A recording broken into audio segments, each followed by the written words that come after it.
Hi everyone. A lot of patients ask me what they can do to improve their results and healing after breast surgery. And the answer is it really starts with the surgeon. So pick a great surgeon, like me, to do your surgery, and that's gonna ensure that you're gonna have a great result and a great outcome. But in addition to that, a lot of your recovery is gonna be a lot of common sense. So what do I mean by that?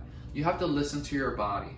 In general, the first week after breast surgery, don't do anything too strenuous. You really want to rest, take it super easy at home, no traveling, no strenuous activity. You want to give your body the time it needs to heal itself.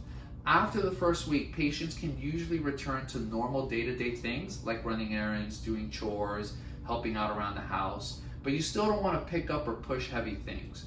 As each week goes by, you're going to be able to do more, and then slowly you can start reintroducing some physical exercise, maybe walking on a treadmill, gentle hikes are okay. And then after about a month or so, that's when you can really start returning to the gym and doing the things you were doing before surgery. If you follow these guidelines, you're going to do great and have a great outcome.